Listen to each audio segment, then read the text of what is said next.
15th December expiry trade நம்ம எப்படி பண்ணியிருந்தோம் அப்படின்றத பற்றி இந்த வீடியோவில் பார்த்துடலாம். ஸோ இதோட ப்ரீ மார்க்கெட் என்னால் பண்ண முடியல. நேற்று சடனாக எமர்ஜென்சியாக நம்ம ஹாஸ்பிட்டல் போக வேண்டிய ஒர்க் இருந்தது. அதனால் என்னால் கண்டினியூ பண்ண முடியல. தம்ப்நெயில்லாம் கூட ரெடி பண்ணி வச்சுருந்தேன், ஆனால் என்னால் போஸ்ட் பண்ண முடியல. ஸோ இன்றைக்கி எப்படி மார்க்கெட் அமைஞ்சிருந்தது அப்படின்றத பார்த்துடலாம். நீங்கள் என்னோட ப்ரீவியஸ் வீடியோ பார்த்துருந்தா கூட இன்றைக்கி நீங்கள் தாராளமாகவே ட்ரேட் பண்ணியிருக்கலாம். ஸோ மார்க்கெட் எக்ஸாக்டாக என்ன பண்ணுச்சுன்னா, நமக்கு ஒரு கேப் டவுனில் ஓப்பன் ஆச்சு.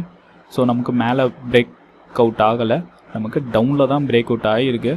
ஸோ நம்ம எப்படியும் வெயிட் பண்ணி தான் ஆகணும். ஸோ இங்கேயே பார்த்தீங்கன்னா கன்ஃபர்மேஷன் நல்லாவே வர ஆரம்பிச்சிருச்சு மார்க்கெட்டில். இது என்ன பண்ணால் திரும்ப இந்த ரேஞ்ச் வரைக்கும் போயிட்டு கூட டவுன் வரலாம். இதுக்கும் ஒரு சான்ஸ் இருக்குது, இல்லைன்னு சொல்ல.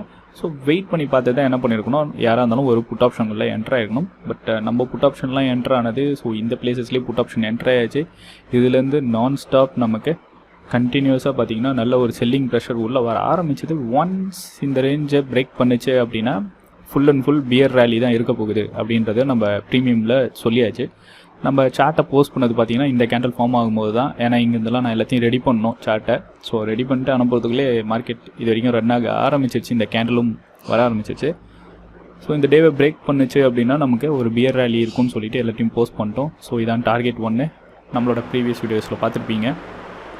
ஸோ இது நம்மளுக்கு டார்கெட் 2. இது ஒன்றும் பெருசாக இருக்காது, பிகாஸ் இந்த லெவலில் நமக்கு மார்க்கெட் உடனே பிரேக் பண்ணிடும். இதான் நமக்கு தேர்ட் டார்கெட்டு. ஸோ இதையும் அடிச்சிட்டான். இது வரைக்கும் தான் நம்ம கொடுத்துருந்தோம். ஃபைனலாக மார்க்கெட்டை அதுக்கும் அடுத்து இருக்கக்கூடிய ஒரு ஹார்டான சப்போர்ட் ஏரியாவில் கரெக்டாக போய் முடிஞ்சிருக்கு. இன்றைக்கி நல்ல ஒரு ஹியூஜ் செல்லிங் ப்ரெஷரில் மார்க்கெட்டு முடிஞ்சிருக்கு. ஸோ நிஃப்டியை பொறுத்தளவுக்கு பார்த்தாலும் தாராளமாக நம்மளோட ப்ரீவியஸ் வீடியோவை நீங்கள் பார்த்துருந்தாலே ட்ரேட் பண்ணிக்கலாம், பிகாஸ் நல்ல ஒரு பிரேக் அவுட்டு. ஸோ இந்த கன்ஃபர்மேஷனை பார்த்துட்டு யாராக இருந்தாலும் ட்ரேட்குள்ளே என்ட்ராக இருக்கலாம். இதுலேருந்து நான் ஸ்டாப் ப்ராஃபிட். ஸோ நான் எதிர்பார்த்தது 18,500 வரைக்கும் தான் எதிர்பார்த்தேன். பட் மார்க்கெட்டில் நல்லாவே huge pressure. So once again அதுக்கும் அடுத்த கட்ட டார்கெட்டுக்கு மார்க்கெட் வந்துருச்சு, அரௌண்ட் 18,400. ஸோ இதுக்கும் மேலே விட்டால் அடுத்தடுத்த நாளும் மார்க்கெட் டவுன் போகிறதுக்கான பாசிபிலிட்டி இருக்குது. ஸோ இதை வந்து நம்ம ப்ரீ மார்க்கெட்டில் என்ன ஏதுன்றதை பார்த்துலாம். ஸோ இன்றைக்கி நம்ம என்ன கால் கொடுத்தோம் அப்படின்றத ஒரு 8 பார்த்துருவோம். ஏன்னா ஹியூஜ் ப்ராஃபிட்டும் வந்திருக்கு. ஸோ நம்ம மேக்கர் பிரேக்கில் 1500% ப்ராஃபிட் எடுத்திருக்கோம். அதுக்கு முன்னாடி 44,100 புட் ஆப்ஷன் நம்ம ட்ரேடு எடுத்தது எங்கெல்லாம் எடுத்தோம் அப்படின்றத சொல்லிடுறேன். எக்ஸாக்டாக நம்ம ட்ரேடு எடுத்தது ஸோ இங்கே தான் கரெக்டாக 91, 92. ஸோ எல்லாமே மார்க்கெட் ஆர்டர் தான். இங்கேயுமே சேம் மார்க்கெட் ஆர்டர், இங்கேயுமே மார்க்கெட் ஆர்டர் தான். ஃபஸ்ட்டு டைம் மட்டும் எப்பயுமே சட்டுன்னு ப்ராஃபிட்டை புக் பண்ணிடணும். ஏன்னா மார்க்கெட்டில் நிறைய டைம் ஆப்பர்ச்சுனிட்டி வந்துகிட்டே இருக்கும் ரீஎன்ட்ரிக்கு. ஸோ இந்த பிளேஸில் புக் பண்ணிட்டோம். ஏன்னா அந்த டைமில் நான் கால் ஆப்ஷனும் ஒன்று போய்ட்டு பை பண்ணியிருந்தேன். ஏன்னா நமக்கு ப்ராஃபிட் எப்படியும் அந்த சீலையும் மேக் பண்ணுறதுக்கான பாசிபிலிட்டி இருக்குது. ஓகேவா? ஸோ அதனால் ஒன்ஸ் அகெயின் இங்கே இந்த புட் ஆப்ஷன் இங்கே ஒரு ஆஃப் லாட்டை க்ளோஸ் பண்ணியாச்சு. தென் திரும்பவும் பேலன்ஸ் இருக்கிறத இந்த ஸ்பாட்டில் பை பண்ணியிருந்தோம். இதுலேருந்து அதாவது கரெக்டாக 91, 92 ரேஞ்ச் தான் நம்மளோட பையிங் ஏரியாவே. நமக்கு ரேலி எது வரைக்கும் கொடுத்துருக்கு அப்படின்றத நீங்கள் பார்க்கலாம். ஸோ கரெக்டாக நம்ம பை பண்ணது 92. மார்க்கெட்டை ரேலி பார்த்தீங்கன்னா 600 வரைக்கும் போயிட்டு மார்க்கெட் முடிஞ்சிருக்கு. பட் நம்ம இன்பிட்வீன்லேயே பார்த்தீங்கன்னா ட்ரேடை ப்ராஃபிட் புக் பண்ண இடம்லாம் சொல்லிடுறேன். ஸோ நம்ம ப்ராஃபிட் புக் பண்ண பிளேசஸ் எக்ஸாக்டாக இந்த ரேஞ்சில் தான் நம்ம புக் பண்ணியிருந்தோம். பிகாஸ் இங்கேருந்து ஒன்ஸ் அகெயின் மார்க்கெட் டவுன் வரும்போது நம்ம ப்ராஃபிட்டை இந்த ஸ்பாட்லேயே க்ளோஸ் பண்ணியாச்சு. திரும்பவும் ஒன்ஸ் அகெயின் மார்க்கெட் டவுன் வந்துட்டு ஒரு 5 மினிட்ஸில் எனக்கு கன்ஃபர்மேஷன் வந்தது. 5 மினிட்ஸ் சார்ட் கூட நம்ம ப்ரீமியம் சேனலில் போஸ்ட் பண்ணியிருந்தேன். ஸோ ஒன்ஸ் அகெயின் 5 மினிட்ஸ் பார்த்துட்டு ஸ்ட்ரென்த்து சூப்பராக இருக்குது அப்படின்றது மட்டும் நம்மளுக்கு தெரிஞ்சிருச்சு. ஏன்னா பார்த்தா நமக்கு ரிஸ்க்கு கம்மி, வர ப்ராஃபிட் ஆல்ரெடி இங்கே ஒரு மோர் தென் 100% மேலே நம்ம ப்ராஃபிட் எடுத்தாச்சு. ஸோ இதான் நம்மளோட ரிஸ்க் ரிவார்டு. திரும்ப நம்ம ட்ரேட் எடுத்தது எக்ஸாக்டாக ஒரு 230 ரேஞ்சு 5 மினிட்ஸ் கேண்டில் முடிஞ்சதுக்கப்புறம். இதுலேருந்து நமக்கு நான் ஸ்டாப் ப்ராஃபிட் தான். க்ளோஸ் பண்ணது எக்ஸாக்டாக 550 ரேஞ்ச். பிகாஸ் இங்கே ஒரு ரிஜெக்ஷன் வந்ததுக்கப்புறம் தான் நம்ம என்ன பண்ணோன்னா க்ளோஸ் பண்ண ஆரம்பித்தோம். மார்க்கெட்டு இந்த இடத்துல சஸ்டெயின் ஆகும்போது நம்ம சரி ஓகே ரவுண்ட் ஆஃபாக ஒரு 550 வச்சுக்கலாம் அப்படின்ட்டு 550 இந்த ரேஞ்சில் தான் நம்ம க்ளோஸ் பண்ணியிருந்தோம். ஏன்னா ஒன்ஸ் அகெயின் இங்கே ஆல்ரெடி ஒரு ரிஜெக்ஷன் இருக்குது, இங்கே பார்த்தீங்கனாலே தெரியும். ஸோ ஒன்ஸ் அகெயின் மார்க்கெட் மேலே போகுன்றதுக்காகலாம் வெயிட் பண்ண முடியாது. மார்க்கெட்டும் க்ளோஸ் ஆக போகுது. ஸோ இவ்வளோ தூரம் வந்த ப்ராஃபிட்டே போதுன்றதை நம்ம 550லேயே பார்த்தீங்கன்னா க்ளோஸ் பண்ணியாச்சு. மார்க்கெட்டும் பை கரெக்டாக 600ல் முடிஞ்சிருக்கு. ஸோ மேக் ஆர் பிரேக் நம்ம கொடுத்தது ஹீரோ ஆர் ஜீரோ கால். கரெக்டாக 43,900 புட் ஆப்ஷன் பை பண்ண சொல்லியிருந்தேன். 25லேருந்து 30 ரேஞ்சை பை பண்ண சொல்லியிருந்தேன். ஸோ மார்க்கெட் பாருங்கள். ஸோ எக்ஸாக்டாக 25லேருந்து 30. ஓகே, 20 ரூபாய் கூட மார்க்கெட் போகலை நம்ம கொடுத்ததுக்கப்புறம். கிட்டத்தட்ட மோர் தென் ஒரு 1 hour கிட்ட மார்க்கெட்டு சேம் அந்த ஸ்பாட்லேயே தான் சர்க்கிள் ஆகிட்டு இருந்தது. தென் 1 second அதோட மூவ் வந்து கொடுக்க ஆரம்பிச்சிச்சு. ஸோ கரெக்டாக 25லேருந்து எது வரைக்கும் ரேலி கொடுத்துருக்கு அப்படின்றத பாருங்கள். ஸோ நம்ம ப்ராஃபிட் பண்ண பிளேஸ் பார்த்திங்கன்னா சேம் அந்த என்ட்ரியில் நம்ம எப்படி பண்ணோமோ அதே மாதிரி தான் இங்கேயும் புக் பண்ணியிருந்தோம் நம்ம ப்ராஃபிட்டை.